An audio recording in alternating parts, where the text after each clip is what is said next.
Hello friends, ഇന്ന് ചുരിദാറിൻ്റെ video ഞാൻ കുറച്ച് കഴിഞ്ഞിട്ട് ഇടുന്നുണ്ട്. ഇത് ഫ്ലാറ്റിൽ തന്നെയുള്ള പച്ചക്കറികളും ചെടികളും അതുപോലെ കാണിക്കാൻ വേണ്ടിയിട്ട് ഞാൻ ഫ്ലാറ്റിൽ ബാൽക്കണിയിലുള്ളതാണ് കാണിക്കാൻ വേണ്ടിയിട്ടാണ് ഈ വീഡിയോ ഷോർട്സ് ഇടുന്നത്. ഇത് സെൻറ്റ് ഫ്രാൻസിസ് ചർച്ച് റോഡാണ്. ഈ റോഡിൽ തന്നെയാണ് ഈ ചെടികൾ മേടിച്ച കട. ഇത് വെണ്ട, തക്കാളി, മിളക്, ഇത് മുരിങ്ങയാണ്, ഇത് തക്കാളിയാണ്. അതുപോലെ മുല്ലപ്പൂവുണ്ട്, മുല്ലയുടെ ചെടിയുണ്ട്. മുല്ലയ്ക്ക് 40 രൂപ തോന്നുന്നു, മുരിങ്ങ 20 തോന്നുന്നു, ബാക്കിയൊക്കെ 5 രൂപയ്ക്ക് മേടിച്ചുള്ളതാ. വെണ്ട, വഴുതന, തക്കാളി, പയർ. ഇത് ചെട്ടിച്ചി എന്ന് പറയും തൃശ്ശൂര്. എറണാകുളത്ത് എന്താ പറയാന്ന് എനിക്കറിയില്ല. ഇത് വഴുതനയാണ്. അതുപോലെ ഇത് മിളകാണ്. ഇതിനെന്തോ ഒരു കേട് പോലെ വന്നിട്ടുണ്ട്. അതിന് ഞാൻ കുറച്ച് സോപ്പ് വാട്ടർ തെളിച്ച് വെച്ചിട്ടുണ്ട്, ശരിയാവും വിചാരിക്കുന്നു.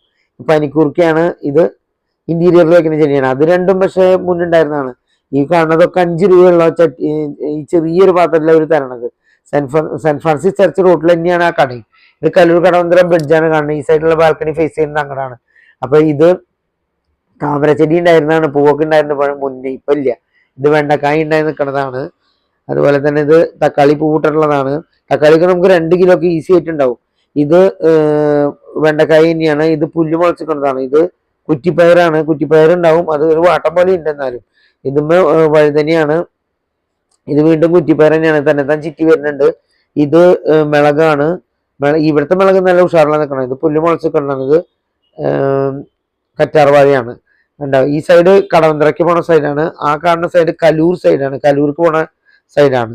അപ്പൊ 2-3 ദിവസം കഴിഞ്ഞപ്പോൾ ഞാൻ ഇതിൽ നിന്ന് ഈ വെണ്ടക്കായൊക്കെ പൊട്ടിച്ച് സാമ്പാറിലിട്ടു. അതുപോലെ നമുക്കൊരു സാറ്റിസ്ഫാക്ഷൻ അല്ല അങ്ങനെ കഴിക്കുമ്പോൾ. അതുപോലെ തന്നെ ഇത് പ്രാവ് വന്ന് വെള്ളം കുടിക്കുന്നത് ഫെബ്രുവരി മാസമല്ലോ, ഇപ്പൊ നല്ല ചൂടാ, വെള്ളം വന്ന് കുടിക്കുന്നത്. അവരതുപോലെ കുരുമുളക്, ഇവിടെ പച്ചക്കുരുമുളക് ഉണ്ടായിട്ട് ഞാൻ അത് മുഴുവൻ എടുത്ത് ഫ്രണ്ടിലേക്ക് വെച്ചിരിക്കുക. അത് മുഴുവനും കടിച്ച് എടുത്ത് എല്ലാ ദിവസവും എടുത്ത് തിന്നു പോകും. അങ്ങനെ അപ്പൊ മാറ്റി വെച്ചിരിക്കുക. ഇത് വെണ്ടക്കായ കണ്ടോ, നല്ല 3-4 ആഴ്ച ആവണുള്ളൂ. അപ്പോഴേക്കും വെണ്ടക്കായും വഴുതനയും ഒക്കെ ഉണ്ടായി. വഴുതന ഉണ്ടായിട്ടില്ല, പൂ വിരിഞ്ഞു. മുല്ലപ്പൂവാണിത്. അപ്പൊ നിങ്ങൾ ഇതുപോലെയൊക്കെ ചെയ്യുക. ഭയങ്കര വില കുറവാണ്.